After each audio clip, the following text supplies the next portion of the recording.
এতগুলো বছর পেরিয়ে যাওয়ার পরও নিউ মার্কেটকে নিউ মার্কেট কেন বলা হয় কখনো ভেবে দেখেছেন? আর এই মার্কেট তৈরি বা করলো কারা, কবে হয়েছিল তৈরি? আজকের ভিডিওতে নিউ মার্কেট নিয়ে এমন সব অজানা তথ্যই দেব আপনাদের, তাই জানতে থাকো, জানাতে থাকো। তৎকালীন সময়ে কলকাতায় কিছু ইংরেজ কোয়ার্টার ছিল ডালহৌসি স্কোয়ার সংলগ্ন এলাকায়। সেই সূত্রেই কাছাকাছি টেরেটি এবং লালবাজার ছিল ব্রিটিশদের চিরাচরিত শপিং হান্ট।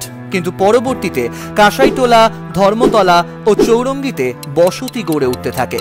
1950-এর দশকে ব্রিটিশ ঔপনিবেশিকরা কলকাতায় আধিপত্য বিস্তার করে। সময় যত গড়ায় তথাকথিত নেটিভদের প্রতি ইংরেজদের অবজ্ঞা ক্রমবর্ধমান হয়ে ওঠে। এমতাবস্থায় এই বাজারে তাদের সংস্পর্শ এড়াতে চাইতেন ব্রিটিশরা। 1871 সালে কলকাতা কর্পোরেশন কমিটি এমন একটি বাজারের কথা ভাবতে শুরু করেন যা কিনা ব্রিটিশ বাসিন্দাদের জন্য সংরক্ষণ করা হবে। এই আলোচনার পর কলকাতা কর্পোরেশন লিন্ডসে স্ট্রিটে জায়গা কিনে নেয় এবং যেখানে আগে যে ফেনউইক্স বাজার ছিল সেটি ভেঙে নতুন পরিকল্পিত বাজার গড়ার প্রস্তুতি নেওয়া হতে থাকে। এই মার্কেট কমপ্লেক্সের নকশা তৈরি করার দায়িত্বভার দেওয়া হয় ইস্ট ইন্ডিয়ান রেলওয়ে কোম্পানির একজন স্থপতি স্যার রিচার্ড রোস্কেল বেইনকে, এবং এই কাজের জন্য তৎকালীন সময়ে বেইনকে সম্মানিত করা হয় 1000 টাকা দিয়ে। বেইনের নকশা অনুযায়ী 1873 সালে আকার নিতে শুরু করে এই মার্কেট। নির্মাতা ছিলেন ম্যাকিনটোশ বার্ন। অবশেষে 1874 সালের 1 জানুয়ারিতে বিশাল শপিং আর্কেডটি ইংরেজ জনগণের জন্য উন্মুক্ত করা হয়। কলকাতার প্রথম পৌর বাজারের খবর দ্রুত ছড়িয়ে পড়ে আশেপাশে।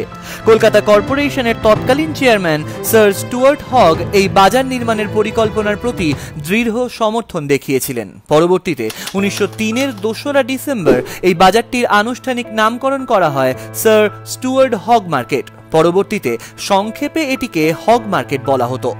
বাঙালি সমাজ ব্রিটিশ যুগে এটিকে হগ সাহেবের বাজার নামে অভিহিত করেছিল। বলার অপেক্ষা রাখে না 1874 সালের 1 জানুয়ারি থেকে 1903-এর 2রা ডিসেম্বর অবধি এই বাজারের কোনো অফিসিয়াল নাম ছিল না। এই এতগুলো বছর ধরে এই বাজারের অস্থায়ী ডাকনাম হয়ে ওঠে নিউ মার্কেট।